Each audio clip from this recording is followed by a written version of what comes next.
Assalamualaikum students, this is Maad Shakil and you are watching my channel The Learning Tree. This is your physics instructor. Basically हम जो है वो MCQs का अपना सिलसिला जारी रख रहे हैं. प्रीवियसली मैंने जो है chapter number 4, chapter number 3 and chapter number 8 की वीडियो अपलोड की थी. अगर वो आपने मिस कर दी है किसी वजह से या आपको पता नहीं था हमारे चैनल के बारे में तो कोई मसला नहीं है. हमने डिस्क्रिप्शन के अंदर जो है वो लिंक दे रखी है, वहाँ से आप जाके तीनों चैप्टर्स की MCQs की लेक्चर्स प्लस प्रैक्टिस मटीरियल वहाँ से उठा सकते हैं. सही है. आज जो हम चैप्टर स्टार्ट करने जा रहे हैं वो है chapter number 6, that is gravitation. इसके अंदर जो MCQs आते हैं वो इतना कोई मुश्किल नहीं होते हैं, बट थोड़े से अगर आप फॉर्मूलाज को अगर आप पकड़ लेंगे तो आप इजीली उसको सॉल्व कर सकते हैं. ठीक है, तो मैं टॉपिक बाय टॉपिक मैं आपको समझा रहा हूँ. That is first topic is law of universal gravitation. First second आप पढ़ चुके हैं कि दो बॉडीज अगर आपस में करीब आती हैं और d डिस्टेंस पे दूर होती हैं तो दोनों बॉडीज एक दूसरे फोर्सेस लगाते हैं. सही है. That forces is directly proportional to the product of their masses, inversely proportional to the distance square of the distance between them. ठीक है, तो ये बात तो आपने पढ़ी भी है. अब हमने क्या किया, हमने इसी लॉ ऑफ यूनिवर्सल ग्रेविटेशन को हमने 3 पार्ट में डिवाइड किया. क्या किया हमने, पहले मैंने बोला कि फोर्स जो है वो मासेस के प्रोडक्ट के डायरेक्टली प्रोपोर्शनल है. जब हमने बोला कि भाई मासेस के प्रोडक्ट के डायरेक्टली प्रोपोर्शनल है तो हमने ये अजम्पशन वहां पे कर ली है कि यहाँ पे डिस्टेंस जो है वो कांस्टेंट है. डिस्टेंस क्या है, कांस्टेंट है. ठीक है, देयर आर सम अजम्पशंस. ठीक है, तो हमने अजम्पशंस कर ली है तो आपके पास डिस्टेंस क्या है, कांस्टेंट है. ठीक है, सेकंड पार्ट पे आते हैं. इसमें हमने कहा कि फोर्स जो है वो इनवर्सली प्रोपोर्शनल है रेडियस के स्क्वायर के. तो इसका मतलब है यहाँ पे जो हमने अजम्पशन की है वो ये अजम्पशन की है कि मासेस आर कांस्टेंट, कि मासेस जो है वो चेंज नहीं हो रहे हैं. ठीक है, मासेस कांस्टेंट है. और थर्ड वाली तो आपने पढ़ी भी है कि हमने दोनों कंडीशन को ही फुलफिल किया है कि आपके पास जो फोर्स है वो डायरेक्टली प्रोपोर्शनल होती है प्रोडक्ट के मासेस के प्रोडक्ट के और इनवर्सली प्रोपोर्शनल होती है डिस्टेंस बिटवीन देम के. ठीक है भाई, तो हमने यहाँ पे इसको इस तरह बना लिया. अच्छा, कीप इन माइंड, अच्छा हमेशा रखें कि साइन ऑफ प्रोपोर्शनलिटी है हटता है तो एक कांस्टेंट लगता है. कांस्टेंट को अभी हमने रिमूव किया हुआ है क्योंकि मास भी कांस्टेंट है, डिस्टेंस भी कांस्टेंट है. Distance is not you are not using here, इसीलिए यहाँ पे भी हम मास यूज नहीं कर रहे, यहाँ पे हम कांस्टेंट यूज नहीं कर रहे हैं. ठीक है, जी ग्रेविटेशन कांस्टेंट दैट इज जी. अगर जी की वैल्यू पता हो आपको क्या होती है 6.07 10⁻11 newton per metre square, newton metre square per kg square. तो ये वैल्यू होती है कैपिटल जी की. ठीक है, कांस्टेंट है तो उसको हम डील नहीं कर रहे हैं. ठीक है. अच्छा, अब सवाल पैदा ये होता है कि किस तरह एग्जाम में क्वेश्चन आता है. हम देख लेते हैं क्वेश्चन बाय क्वेश्चन. पहला क्वेश्चन क्या है, if the masses of bodies become twice. वो कह रहा है कि अगर मास डबल हो जाए तो सिनेरियो में फोर्स क्या हो जाएगा. ठीक है. अच्छा, अब हमेशा याद रखें कि आपके पास जब भी मासेस की बात करेंगे तो उस वक्त हम मानेंगे डिस्टेंस क्या है, कांस्टेंट है.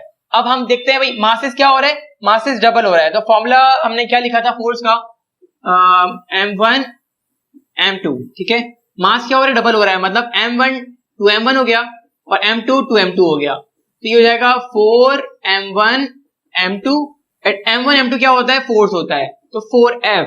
इसका मतलब है आपके पास अगर आपका मासेस डबल हो जाएंगे तो सिनेरियो में आपका जो फोर्स है वो 4 टाइम क्या हो जाएगा, इंक्रीज हो जाएगा. अब नेक्स्ट कर लेते हैं. अब वो बोला कि मासेस बिकम्स 2/3. अब मास क्या हो गया, 2/3 हो गया, 2/3 हो गया है. ठीक है, तो कोई मसला नहीं है, फॉर्मूला याद ही है आपको, m1 m2. ठीक है, ये हो जाएगा 2/3 ऑफ m1, ये हो जाएगा मतलब 2/3 of m2. 2 to the 4, 3 to the 9, m1 m2. तो ये क्या हो जाएगा 4/9 ऑफ f. m1 m2 क्या होता है, फोर्स f होता है. इसका मतलब ये हुआ कि अगर आपके पास मासेस 2/3 टाइम बढ़ेंगे तो सिनेरियो में जो फोर्स है वो भी 4/9 टाइम क्या हो जाएगा, बढ़ जाएगा. अच्छा, नेक्स्ट क्वेश्चन है, if the distance reduce to half. अब क्या हो रहा है, डिस्टेंस जो है वो कम हो रहा है, हाफ हो रहा है, मतलब 1/2 हो रहा है. ठीक है, तो इस सिनेरियो में फोर्स का फॉर्मूला क्या होता है, 1/r². डिस्टेंस क्या हो रहा है, हाफ हो रहा है, दैट इज 1/2 ऑफ r². ठीक है, स्क्वायर. ये प्लेट के ऊपर चले जाएगा, ये हो जाएगा 4 into 1/r². और 1/r² क्या हो रहा है, फोर्स होता है. तो इसका मतलब ये हुआ कि अगर आपके पास रेडियस जो कि distance between the two bodies है अगर वो रिड्यूस टू हाफ हो जाएगी, मतलब 1/2 हो जाएगी, तो सिनेरियो में फोर्स जो है वो 4 टाइम्स क्या हो जाएगा, बढ़ जाएगा. अच्छा, थर्ड केस में आपके पास मासेस भी बढ़ रहे हैं, मासेस भी चेंज हो रहा है और डिस्टेंस भी चेंज हो रहा है. तो इस सिनेरियो में कोई इतना मुश्किल बात नहीं है, फॉर्मूला आपको याद होना चाहिए. तो फॉर्मूला आपके पास यकीनन तौर पे फिंगर टिप में होना चाहिए, क्योंकि एमसीक्यूज में आपको ज्यादा टाइम नहीं देना, तो आपको फॉर्म से आपको आंसर निकालना होता है, तो आप इसलिए मेन फॉर्मूला यूज नहीं कर रहे हैं, हम रिड्यूस फॉर्मूला यूज कर रहे हैं, ठीक है। m1 मासेस क्या हो रहा है, हाफ हो रहा है, मतलब ये भी 1/2 हो रहा है और ये भी 1/2 हो रहा है, और डिस्टेंस कितना हो रहा है, ट्वाइस हो रहा है, दैट इज 2r। ये हो जाएगा 1/4 ऑफ m1 m2, इसको हम r स्क्वायर यहां ले आते हैं, और ये यहाँ पे इसको इस तरह करने के बाद यहाँ पे 2, ये 4 हो जाएगा, ये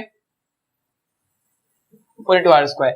इसकी जगह पे आ जाएगा, क्योंकि ये फोर्स के बराबर है, इसकी जगह फोर्स आ जाएगा, तो F इज इक्वल टू ये 4 इससे मल्टीप्लाई हो जाएगा, 4 16, 1/16 ऑफ F। तो इसको अगर हम कंक्लूड करेंगे तो इसका मतलब ये हुआ कि मासेस अगर हाफ हो रही हैं और डिस्टेंस जो है वो डबल हो रहा है, तो उस एरिया में फोर्स है वो 16 टाइम्स क्या हो जाएगा, रिड्यूस हो जाएगा, या हम उसको बोलेंगे कि 1/16 हो जाएगा, ठीक है। Now move to the another topic, ठीक है guys, we have another topic that is acceleration due to gravity, ठीक है। अच्छा, एक्सेलरेशन ड्यू टू ग्रेविटी का फॉर्मूला हमने जो है वो फर्स्ट ईयर के लेक्चर्स में पढ़ लिया है। फॉर्मूला क्या होता है, G=gme/re²। इसका मतलब है जो ग्रेविटी है वो मास पे डिपेंड करती है और डिस्टेंस पे डिपेंड करती है, ठीक है। तो एग्जाम्स में अक्सर इस तरह क्वेश्चन आते हैं कि भाई अगर लेट्स सपोज मैं मास को इतने टाइम बढ़ा दूं, मतलब इतना % बढ़ा दूं, और रेडियस को या डिस्टेंस को इतना % बढ़ा दूं, तो उस वक्त जो है वो क्या इफेक्ट पड़ेगा आपकी ग्रेविटी पे, ठीक है। तो फॉर्मूला क्या होता है इसका, बहुत शॉर्ट फॉर्मूला मैंने निकाला था, that is gravity % is equal to mass % minus 2% of radius. अच्छा, हमेशा याद रखें कि जो भी मास गिवन होता है, मतलब जिस % पे गिवन होता है, वो एक्चुअली स्टैंडर्ड से कंपेयर करके आ रहा होता है, ठीक है। स्टैंडर्ड हमारे लिए क्या है, हमारे लिए अर्थ स्टैंडर्ड है।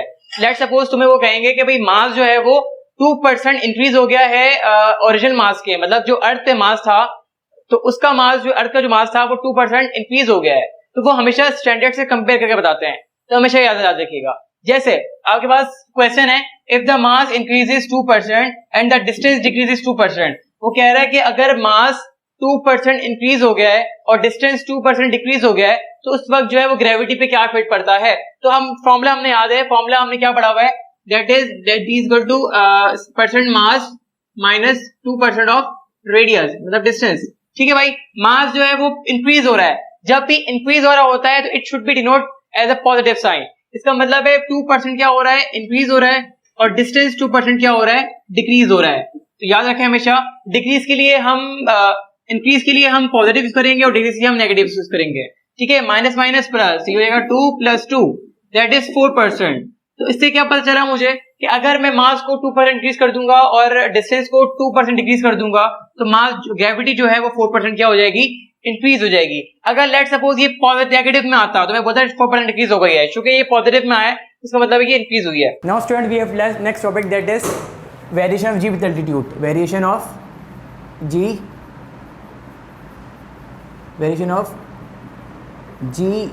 With altitude. अच्छा, फॉर्मूला आपने पढ़ा होगा वेरिएशन जी विद एल्टीट्यूड का। क्या फॉर्मूला आपने पढ़ा था? ये formula G is equal to GME/RE²। Basically ये ग्रेविटी होती है वो on the surface of Earth होती है, on the surface of Earth होती है, on the surface of Earth होती है। एल्टीट्यूड का मतलब ये हुआ कि अब मैं अर्थ की सरफेस से ऊपर जा रहा हूँ, तो उस वक्त ग्रेविटी क्या हो जाएगी। तो बेसिकली जो फॉर्मूला बनता है ना ऑन एल्टीट्यूड, वो क्या बनता है, G' is equal to GME/RE + H का होल स्क्वायर, ठीक है। तो बेसिकली यहाँ पे जो H है ना वो हाइट है, फ्रॉम अर्थ सरफेस, कि अर्थ की सरफेस से कितना ऊपर गए हैं आप, सही है। तो ये बेसिकली ये होता है। अच्छा, एक फॉर्मूला हमने ड्राइव किया था अपने बुक के अंदर, जो ड्राइव किया हुआ है वो होता है G' is equal to 1 - 2H/RE × G। ये फॉर्मूला हम यूज़ नहीं करते। क्यों यूज़ नहीं करते हैं? क्योंकि हमने इस फॉर्मूले के अंदर जब हम ड्राइव कर रहे थे तो आपने इसमें अप्रॉक्सीमेशन यूज़ की थी, याद है, हमने अप्रॉक्सीमेशन यूज़ की थी। तो जो आंसर निकल के इससे आता है ना वो बेसिकली अप्रॉक्सीमेट आंसर होता है, that's not a perfect answer. तो if you want to calculate the perfect answer तो you have to use this formula. ठीक है, तो इसी फॉर्मूले से मैंने एक सिनेरियो डिवाइड मैंने एक लेट्स सपोज एक क्वेश्चन आता है कि अब क्या हुआ, आप आज के सरफेस के ऊपर हो, ग्रेविटी जी है, अब जाहिर सी बात है ऊपर जाओगे तो ग्रेविटी क्या हो जाएगी, डिक्रीज होगी। You don't know, you don't कि जब भी हम अर्थ की सरफेस से ऊपर जाते हैं या डेप्थ में जाते हैं तो ग्रेविटी कम होती है। अब मैं क्या किया, मैं अर्थ की सरफेस से ऊपर गया हूँ, अर्थ की सरफेस से ऊपर गया हूँ तो ऑब्वियसली ग्रेविटी कम होगी। मैं बोलूँ भाई कि आपकी जो ग्रेविटी है वो लेट से जो ग्रेविटी हो गई है वो हाफ हो गई है। क्या बोला मैंने, ग्रेविटी हाफ हो गई है। तो आपसे पूछा जाता है कि भाई जब आप अर्थ की सरफेस से ऊपर जाते हो तो ऐसे कहाँ तक जाओगे, कहाँ तक जाओगे कि ग्रेविटी आपकी क्या हो जाए, हाफ हो जाए। तो you need to calculate the distance, you need to calculate the distance. तो अब क्या करना है आपको, बेसिकली समझिएगा सिनेरियो क्या होता है बेसिकली यहाँ पे लेट्स सपोज ये अर्थ का सरफेस है, ठीक है, ये आपके पास आ रही है। लेट्स सपोज आप जो है वो यहाँ पे आ गए हो एच में, यहाँ पे जो ग्रेविटी और जी डैश है, कितना पॉइंट पी पे आ गए हो आप, ये कितना डिस्टेंस है, ये डिस्टेंस एच है। तो ये डिस्टेंस कितना होगा, ये डिस्टेंस होगा आर ई प्लस एच, ठीक है। तो बेसिकली मैंने एक फॉर्मूला ड्राइव निकाला है इसी फॉर्मूले से जिसमें मैंने R E plus H calculate किया हुआ है। तो आर ई प्लस एच का फॉर्मूला क्या हो जाता है, तो R E plus H is equal to root of inverse of the value of G, inverse of the value of ji into R E, ठीक है। तो बेसिकली ये आपके पास फॉर्मूला है। ये R E plus H basically कौन सा distance है, ये डिस्टेंस है from the centre of the Earth to the point where you need to calculate gravity. तो बेसिकली ये डिस्टेंस आता है ना, ये फ्रॉम अर्थ आता है, किससे आता है, फ्रॉम अर्थ आता है। अच्छा, अगर आपको सिर्फ और सिर्फ ये पूछा जाए कि हम अर्थ की सरफेस से कितना ऊपर गए हैं तो यू नीड एच, तो एच किस निकलेगा, आर ई को वहां ले जाओगे तो एच का फॉर्मूला क्या आ जाएगा, h is equal to inverse of the value of ji into R E minus R E, सही है। तो इस फॉर्मूले से आप एच भी कैलकुलेट कर सकते हो। अब इट डिपेंड ऑन एग्जामिनर, वो आपसे क्या पूछ रहा है, आपसे वो डिस्टेंस फ्रॉम अर्थ सरफेस पूछ रहा है या फ्रॉम सेंटर पूछ रहा है। अगर अर्थ सरफेस से पूछेगा तो ये लगेगा, और फ्रॉम सेंटर पूछेगा तो ये लगेगा, अर्थ सरफेस पूछेगा ये लगेगा। एक क्वेश्चन आया था at what distance from centre of earth the gravity will be reduced to 1/4, ठीक है। ऐसा डिस्टेंस बताएं फ्रॉम सेंटर कि अर्थ की ग्रेविटी क्या हो गई है, 1/4 टाइम क्या हो गई, रिड्यूस हो गई है। तो फॉर्मूला ये लगेगा, क्यों, क्योंकि फ्रॉम द सेंटर मांगा है। अगर फ्रॉम द सरफेस मांगता तो ये फॉर्मूला लगता, यहाँ लिख देता हूँ, फ्रॉम सरफेस, फ्रॉम सरफेस। तो फॉर्मूला लगेगा इसका, फॉर्मूला लगेगा R E plus H is equal to inverse of the value, जो वैल्यू गिवन होती है ना उसका इनवर्स क्या हो जाएगा, 4 इंटू आर ई, तो ये हो जाएगा आपके पास 2RE। इसका मतलब है कि अगर आप from earth centre to RE distance पे जाएंगे तो आपकी जो ग्रेविटी है वो 1/4 हो जाएगी। मतलब 2RE मतलब क्या हुआ, RE तो डिस्टेंस ये रहा, अब RE और ऊपर जा रहे हैं, इसका मतलब है जो यहाँ पे H आ रहा है ना, H निकाल देता हूँ, जो बेसिकली यहाँ पे H आ रहा है वो क्या आ रहा है, RE आ रहा है। कि आप अर्थ की सरफेस से RE डिस्टेंस ऊपर जाओगे तो आपकी जो ग्रेविटी है वो 1/4 टाइम क्या हो जाएगी, रिड्यूस हो जाएगी। तो इस तरह हमेशा आप कैलकुलेट कर सकते हैं। एक और बात हमेशा रखिएगा, जब भी आप एल्टीट्यूड में जाते हैं ग्रेविटी क्या होती है, रिड्यूस होती है, और जब भी आप डेप्थ पे जाते हैं तो उस वक्त भी ग्रेविटी क्या होती है, रिड्यूस होती है। ये हमेशा याद रखिएगा। Now move to next topic कि एल्टीट्यूड के बढ़ने से मतलब अगर लेट सपोज बॉडी कहीं अर्थ की सरफेस से मौजूद है, वो अर्थ की सरफेस से ऊपर जा रही है तो उस वक्त ग्रेविटी क्या हो रही है तो हमें कैलकुलेट करना है। तो एल्टीट्यूड का मतलब होता है कि किसी ऊंचाई पे जा रही है, किसी हाइट पे जा रही है। तो सही है, तो फॉर्मूला क्या होता है, G dash is equal to 1/1 plus value into G। Value क्या होता है कि वो वैल्यू है जितना बॉडी अर्थ के ऊपर गई है, ठीक है। इसको हम H कह सकते हैं, हाइट होती है। बट ये इन टर्म्स ऑफ RE होना चाहिए, याद रखना हमेशा इन टर्म्स ऑफ RE होना चाहिए कि वो आपको बताएगा कि बॉडी जो ऊपर गई है वो कितना ऊपर गई है, ट्वाइस ऑफ आर ही गई है, थ्राइस ऑफ आर ही गई है, 1/2 ऑफ आर ही गई है, तो आपको बताएगा कि बॉडी आपकी कितने ऊपर जा रही है। ठीक है, तो क्या पहला क्वेश्चन देखते हैं, the earth radius above the earth surface. वो कह रहा है कि जो अर्थ जो पॉइंट है वो जो हाइट कवर की है उसने, जो अर्थ का रेडियस है उतने ही कवर किया है। इसका मतलब वैल्यू यहाँ पे क्या होगी, जितनी वैल्यू होगी उतना ही आपका कोफिशिएंट आएगा। जैसे लेट सपोज मैं बोलूँ भाई बॉडी ने 2re डिस्टेंस कवर किया है, तो यहाँ पे वैल्यू की जगह पे क्या आ जाएगा, 2 आ जाएगा। तो यहाँ पे क्या फॉर्मूला होता है, फॉर्मूला इसका होता है g dash is equal to 1/1 plus, चूंकि re कितना है यहाँ पे, h कितना है, जितना अर्थ का रेडियस है, मतलब जो बॉडी ऊपर गई है वो उतनी ऊपर गई है जितना अर्थ का रेडियस है। इसका मतलब है यहाँ पे जो ये आपके वैल्यू है वो 1 है। ठीक है, तो ये हो जाएगा आपके पास g डैश, यहाँ पे आ जाएगा g, तो इट विल बी, ये हो जाएगा 2 का स्क्वायर 4, ये हो जाएगा 1/4 इंटू जी। इसका मतलब जो ग्रेविटी है वो 4 टाइम्स जो है वो कम हो गई है जब बॉडी अर्थ की रेडियस से उतना ही ऊपर जाए जितना अर्थ का रेडियस है। ठीक है, अगला देखते हैं कि the 3 times above the earth surface. ठीक है, अब जो बॉडी ऊपर गई है वो 3 टाइम्स गई है, इसका मतलब ये होगा यहां पे क्या आ जाएगा, प्लस 3/2 का होल स्क्वायर, यह क्या हो जाएगा, यह आएगा 2, यह जाएगा 5। सही है, 5 हो गया, 2 प्लेट के ऊपर जाएगा तो ये हो जाएगा 2/5, इसका स्क्वायर भी लेंगे, इसका स्क्वायर लोगे तो ये हो जाएगा 25, ये हो जाएगा 4, तो 4 प्लेट के ऊपर जाएगा तो ये होगा 4/25 ऑफ re जी। तो जो ग्रेविटी है वो 4/25 जो है वो टाइम्स जो है वो बढ़ गई है या कम हो गई है, ऑब्वियस बात है कम हो गई है, 4/25 की वैल्यू 1 से कम आएगी, इसका मतलब ग्रेविटी कम हो गई है। सही है, अब नेक्स्ट हम पढ़ते हैं variation of ji with depth.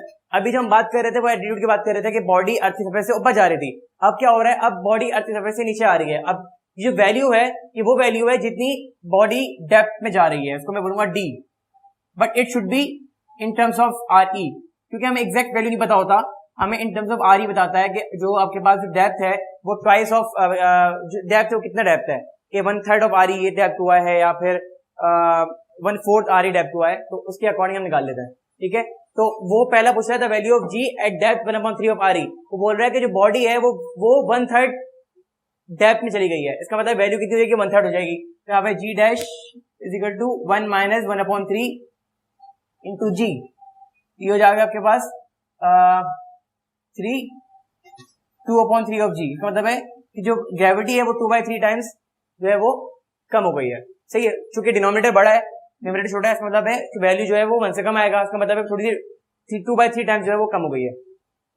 अच्छा, अगला देख लेते हैं, the value of g at depth 1/2 of R E. वो कह रहा है कि भाई बॉडी जो है वो half of R E depth में गई है, तो उसका ग्रेविटी कितनी है, तो निकाल लेते हैं इस फॉर्मूले से, G dash is equal to 1 - 1/2 of G. अच्छा, ये जी ग्रेविटी होती है, ठीक है, ये हो जाएगा 1 बचेगा, ये जी हो जाएगा। इसका मतलब है अगर body half times of R E depth में जाती है तो उसमें ग्रेविटी 1/2 हो जाती है। ठीक है, तो ये बहुत शॉर्ट ट्रिक्स है, आपके पास फॉर्मुले बड़े बड़े फॉर्मुले होते हैं, 1 - g/r e इंटू जी फॉर्मुला होता है, थोड़ा टिपिकल फॉर्मुला है, उसको याद करना थोड़ा मुश्किल है, याद हो भी जाए तो उससे निकालना थोड़ा मुश्किल होता है। तो ये आपके पास शॉर्ट में ट्रिक्स दी है कि आपको विद इन अ सेकंड ये आपके पास जो है वो न्यूमेरिकल्स जो एमसीक्यू थे ईकेट एमकेट के अंदर, चाहे वो आप डाउ का टेस्ट दे रहे हो, चाहे वो आप एनरी का टेस्ट दे रहे हो, चाहे वो आप डाउट का टेस्ट दे रहे हो, चाहे वो आप एनटीएस का टेस्ट दे रहे हो, तो within a second, within a half minute ये आपके पास एमसीक्यू सॉल्व हो सकता है। Now we have another topic that is variation of g on other planets. कभी कभार एग्जाम में ऐसा क्वेश्चन भी आता है कि जैसे वो बोलेगा भाई कि अर्थ पे जो भी ग्रेविटी है वो ठीक है, अब वो बॉडी जो है वो दूसरे प्लैनेट में चली गई है, तो उस प्लैनेट में ग्रेविटी क्या है वो मांगने के लिए एमसीक्यूज में आता है। तो वो हमेशा दो चीजें देते हैं, एक तो वो मास देते हैं और वो रेडियस देते हैं। अच्छा, वो मास को इस तरह नहीं देते कि भाई मास ये है, तो वो इस तरह देते हैं कि मास जो है वो अर्थ के मास से इतना ज्यादा है या इतना कम है, या रेडियस अर्थ की रेडियस से इतना कम है इतना ज्यादा है, तो उस तरह वैल्यू देते हैं। इसका फॉर्मूला क्या है, G dash equal to mass value upon radius value का square into G. Mass value हमेशा in terms of radius, in terms of mass of earth देंगे, और radius of value in terms of radius of earth देंगे। जैसे एक question है, calculate the G on X planet where mass and radius are twice of the earth radius, earth surface, the earth radius, sorry ये error है, अर्थ radius and mass, अर्थ बाकी अर्थ काफी है, वो बोल रहा है कि जो मास है वो और रेडियस है वो अर्थ के ट्वाइस हो गया है। मतलब जो अर्थ का रेडियस है और जो मास का रेडियस है, अगर हम प्लेनेट एक्स की बात करेंगे तो उसका जो मास है वो 2me है और रेडियस जो है वो 2re है। इस सिनेरियो में फॉर्मूला क्या ये यूज होगा, ठीक है। तो वैल्यू पुट कर देते डायरेक्ट। मास कितना है, ट्वाइस है। अर्थ ये कितना है, ट्वाइस है, इंटू जी। एक टू से एक टू गया तो जी डैश कितना हो जाएगा, हाफ ऑफ जी। इसका मतलब है उस प्लैनेट की ग्रेविटी है वो अर्थ की ग्रेविटी से हाफ है। ठीक है गाइस, इस न्यूमेरिकल में हम अगर थोड़ा पढ़ें, थोड़ा डिफिकल्ट तो नहीं है, लेकिन थोड़ा सा फोकस करना पड़ेगा। If the mass of the planet is 10% less than the earth and the radius of the 20% greater than the earth, the value of g will be. वो कह रहा है कि भाई अब जो मास जिस प्लैनेट में हम अर्थ ग्रेविटी निकालने जा रहे हैं उसका जो मास है वो 10% कम है अर्थ के मास से और 20% ग्रेटर है अर्थ के रेडियस से। तो फॉर्मूला तो भी यूज होगा जो हमने लिखा है अभी, G dash is equal to mass value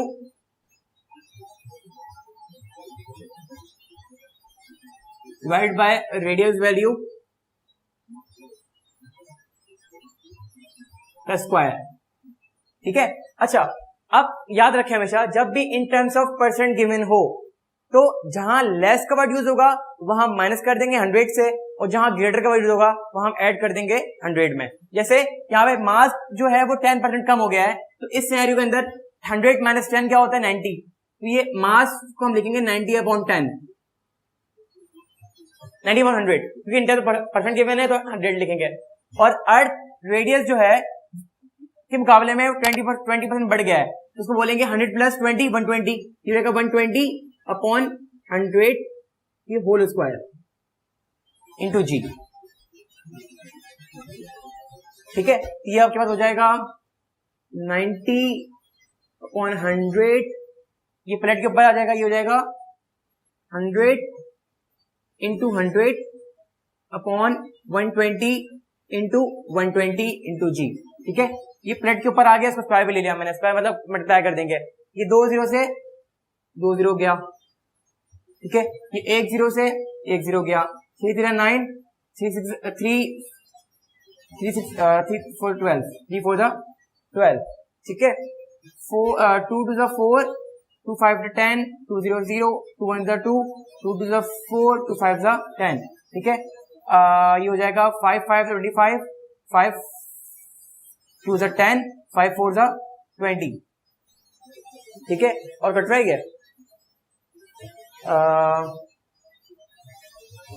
ये बचेगा आपके पास 15/24 और यहाँ पे इंटू जी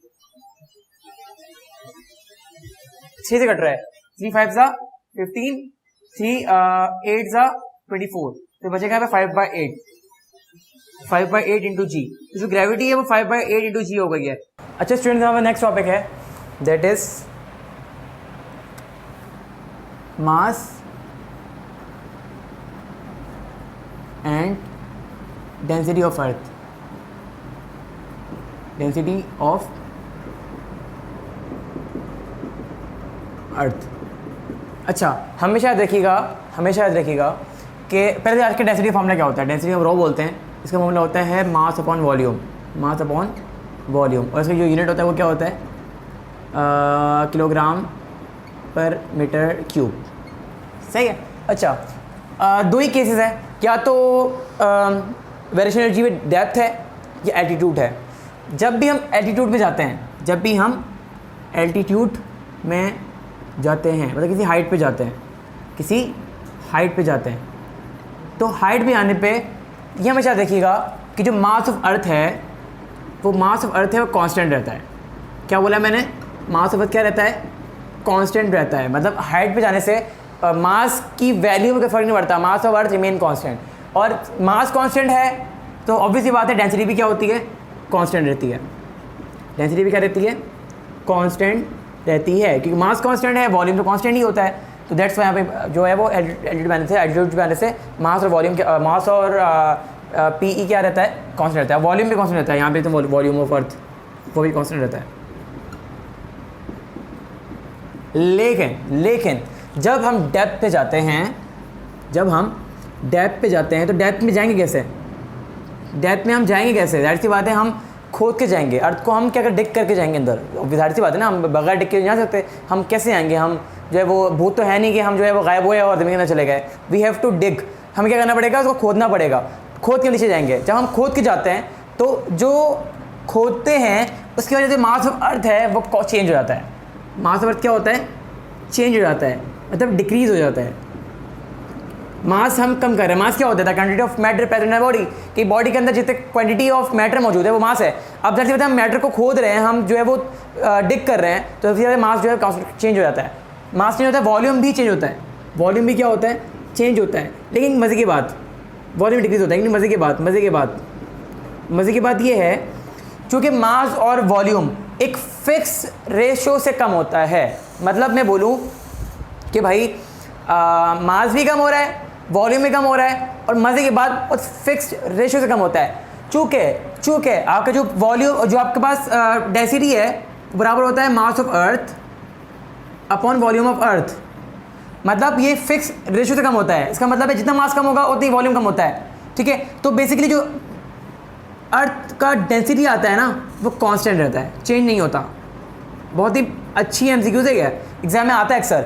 हमेशा एल्टीट्यूड के अंदर पोटेंशियल कौन रहता है, मास कौन रहता है, वॉल्यूम कौन रहता है। बट डेप्थ के अंदर मास चेंज होता है, वॉल्यूम चेंज होता है। बट ये एक फिक्स क्वांटिटी से चेंज होता है, फिक्स क्वांटिटी से, फिक्स रेशियो से चेंज होता है, जिसकी वजह से जब हम इसका रेशियो लेते हैं तो उसका आंसर क्या आता है? कांस्टेंट आता है। इसका मतलब जो डेंसिटी है वो क्या है? कांस्टेंट है। अच्छा, वेट का फॉर्मूला होता है वेट इक्वल टू mg। ठीक है, इसका मतलब वेट जो है वो ग्रेविटी के डायरेक्ट मोशन होता है। वेट जो है ग्रेविटी के डायरेक्ट मोशन होता है। मतलब जितना वेट कम होगा उतना ही जो है वो क्या कहते हैं, ग्रेविटी भी कम होगी, मतलब वेट भी कम, उतना वेट भी कम होगा। तो एक क्वेश्चन आता है कि हम जो है वो फलाने हाइट पे चले गए, मतलब हम अर्थ के सरफेस से हाइट पे चला गया, डेप्थ पे चला गया। उस वक्त वेट बॉडी का क्या हो जाएगा? बॉडी का वेट क्या हो जाएगा? तो हम क्या करेंगे, जो हमने तुम्हें शॉर्ट ट्रिक लिखवाई थी मैंने ग्रेविटी वाली, पहले हम ग्रेविटी निकालेंगे कि ग्रेविटी कितनी कम हो गई है, कितनी बढ़ गई है। ग्रेविटी कम ही होती है, तो ग्रेविटी कितनी कम हुई है, तो जितनी ग्रेविटी कम होगी उतना ही वेट भी कम होगा। लेट्स सपोज मैं बोलो कि ग्रेविटी 1/4 हो गई है, तो वेट भी 1/4 हो जाएगा। ये एमसीक्यूज 1000 मरतबा आया है कि मैं किसी हाइट पे गया हूँ या किसी डेप्थ पे गया हूँ, उस वक्त ग्रेविटी उस वक्त जो है कितनी डेप्थ में गया हूँ मैं, लेट्स सपोज मैं 1/2 डेप्थ पे गया हूँ या 1/2 हाइट पे गया हूँ, तो उस वक्त वेट क्या हो जाएगा? तो मैं उस वक्त ग्रेविटी निकालूंगा, जो ग्रेविटी आएगी वही वेट भी हो जाएगा। सही है। और हमेशा देखिएगा मास रिमेन कांस्टेंट, मास रिमेन कांस्टेंट जब तक के मैं इसको छेड़ूँ ना, जब तक कि मैं इस पर कोई फोर्स, मतलब ये कि इसको मैं खोदूँ ना, या फिर कोई चीज़, मतलब इसमें से मैटर निकालूँ, भले मैं इसको कहीं भी ले जाऊँ, इन एनी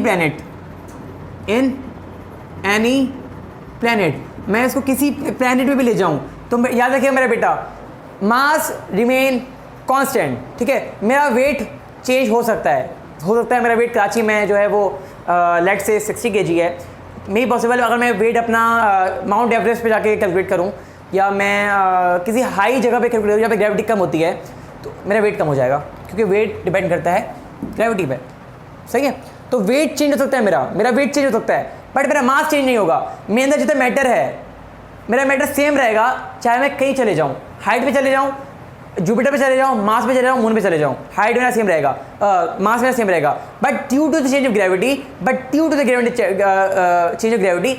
हो जाती है? चेंज हो जाती है। याद करके मेरे बेटा, मास चेंज होता है, वेट चेंज होता है। ठीक है, मास मेरा, हाँ, अनलेस कि मैं अपना खाना कम कर दूँ या खाना बढ़ा दूँ या एक्सरसाइज करूँ तो मेरा मास कम हो जाएगा। सही है, मास क्या, मेरी बॉडी कम हो सकती है, लेकिन मेरा वेट, बॉडी कम होगी तो मास कम होगा। सही है, बॉडी का ताल्लुक मास का ताल्लुक बॉडी से है, मास का ताल्लुक ग्रेविटी से नहीं है, तो मास सेम रहेगा। अगर मैं यहाँ पे 50 kg का हूँ, मैं प्लेनेट पे किसी प्लेनेट चले जाऊँ, अर्थ, जुपिटर, मार्स एंड सॉन, तो मेरा मास क्या रहेगा बेटा? सेम रहेगा। ठीक है बेटा, आई गेस मैंने अपना सारे लेक्चर कंप्लीट कर लिया है इस रिलेटेड। आप इस मेरी वीडियोस को प्रॉपर समझें, विथ नोट डाउन करें, लेक्चर का फोकस सुने, और जो मैं प्रैक्टिस मटेरियल प्रोवाइड करूँगा डिस्क्रिप्शन के अंदर, वो आप लाजमी सॉल्व करें, ताकि जो आपके इश्यूज़ हैं रिलेटेड टू दिस चैप्टर वो सॉल्व हो सके। ठीक है स्टूडेंट्स, तो आज तक के लिए मुझे इजाज़त, अपना बहुत ज़्यादा ख्याल रखिएगा। अल्लाह हाफ़िज़।